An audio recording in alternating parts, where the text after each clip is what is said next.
sa kapatid niya sa school, alas 6. Pagdating namin ng alas 6, inutusan ko magtapon ng basura. Yun, hindi na bumalik. Sampo. Kapag siya naman ang nasa kanyang pwesto sa tindahan, namimigay siya sa kanyang mga suki ng missing posters ng kanyang anak. Ano na lang sa inyo, baka may bata nakarating sa inyo doon, sa lugar nyo. Sama ko na rin dito. Ang nakakagulat dito, hindi pala ito ang unang beses na nawala si Mary Joy. Ngayon, may ka-anim na. Minsan, nahanap namin. Minsan, yung iba naman makakita, binabalik. Kaya gustong-gusto niya lumayas. Sabi niya, sinasabihan niya, Mama, layas ako kasi marami silang damit binibigay sa akin. Sabi ko, wag ka lalayas kasi kawawa naman kami. Nag-aalala ako, hindi ka naawa sa akin. Ang parang kabuting ugali ni Mary Joy na lulubog lilitaw, hindi lingid sa kanyang mga kapitbahay. Madalas mawala yung bata na yan. Ilang beses na rin namawala yan.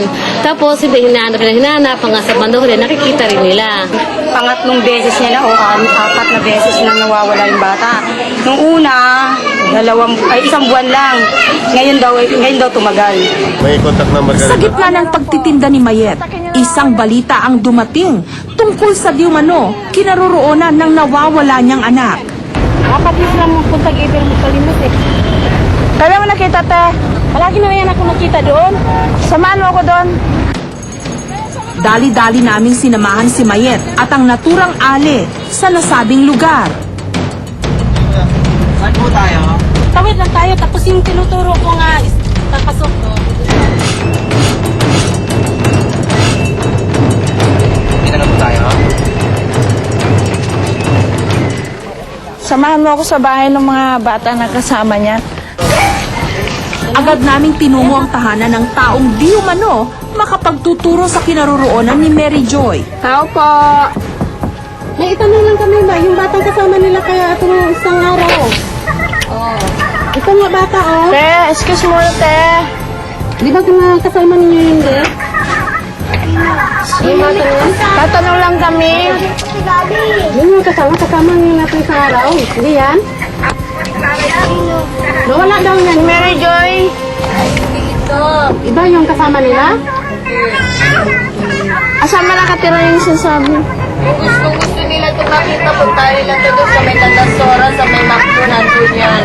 Itong bata na yan? Hindi, yung sinasabi ng pamukha nito, hindi yan yun. Malaki na yung dalaga na yun.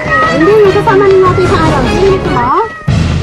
Pero hindi pa man din nakakalayo si Mayet.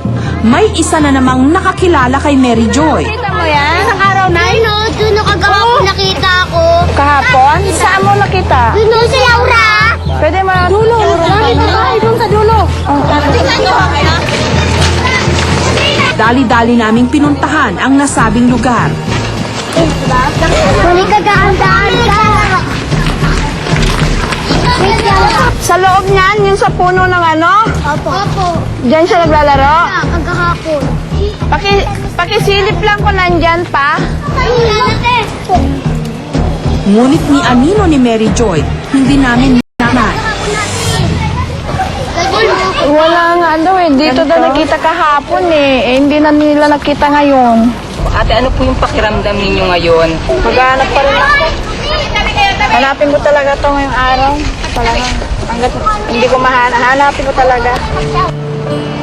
Ngayon, wala munang ibang magagawa si Mayet, kundi ang maghinagpis. Mahirap pala pag anak kong mawawala kahit ilang araw lang. Yun, dalawang buwan mahigit na, wala pa rin. Hindi ko pa rin mahahanap kahit saan nga. Tinitingnan ko sa mga kalye, baka makita ko, hindi ko makikita.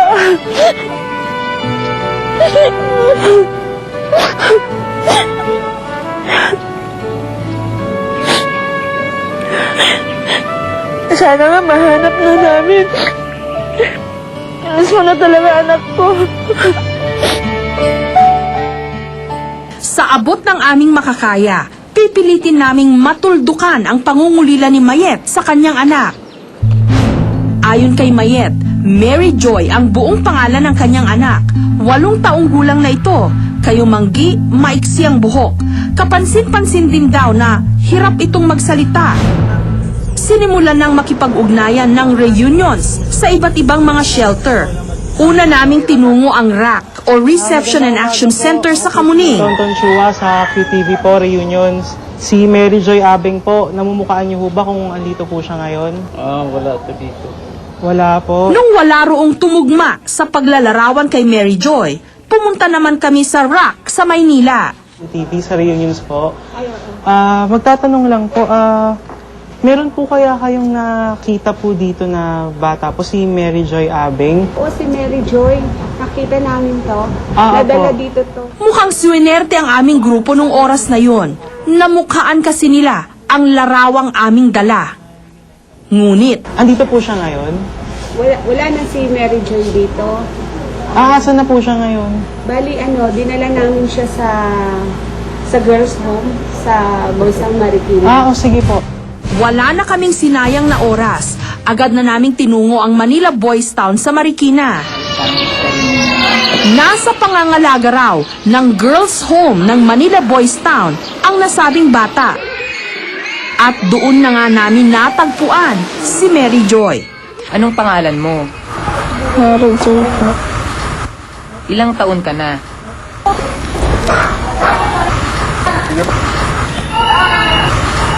Ayon sa social worker ng girls' home, at 3 ng Enero nitong taong ito nung na-rescue si Mary Joy sa may Baywalk. Dagdag pa nito, malimit lang niyang banggitin ang pangalan ng kanyang ina. Anong pangalan ni mama mo? Mayet po. Kinausap namin si Mary Joy para makakuha pa ng ibang impormasyon. Paano ka nawala? Kasi po nagtatakas ako po. Bakit ka tumakas? Dito ko tatakas po kasi mapalo pa ako si mama eh. Bakit ka pinapalo ni mama? Kasi kung nagkukulit ako, school naaral pa ako. Gusto mo na bang umuwi? Opo. Gusto ko makita pa si mama ko. Tapos uuwi ako ba namin. Gusto ko makita patid ko. Mama ko. Base sa aming mga nakuha sa kanya, hindi malayong siya nga ang nawawalang anak ni Mayet.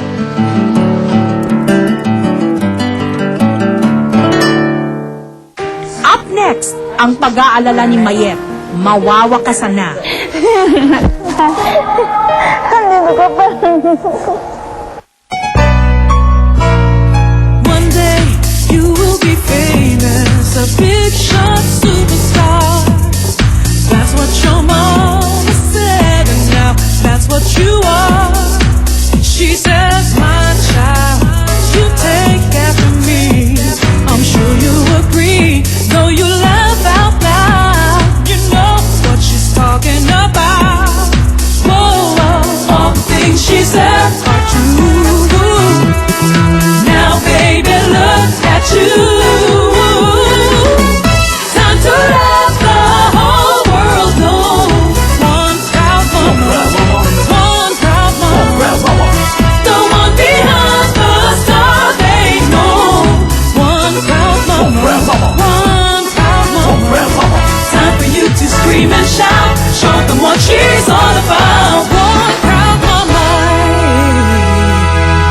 Hello, Ma! Huwag kang makuli! Uuwi na pa! One Proud Mama, Monday, 8:30 p.m., only on Q. When I see a Filipina, I try to picture her story. What moves her? Town complex sa Marikina at hindi pala basta-basta nawala ang bata. Nagtangka pala itong maglayas. Pero ngayon, sising-sisi na ang bata. Wala na siyang ibang inaasam, kundi ang makauwi na sa kanilang tahanan.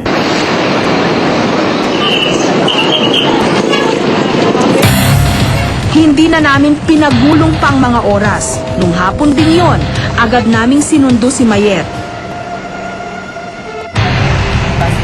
Ibinalita naming may Mary Joy na nasa pangangalaga ng girls' home sa Manila Boys Town. Mary Joy din ang pangalan. Awing po, yun po. Pero kumpirmahin po natin kung hindi po yung anak po ninyo. Ano po yung nararamdaman ninyo po ngayon? Excited. Sana yun na nga. anak ko na yung nandun. Sana nga.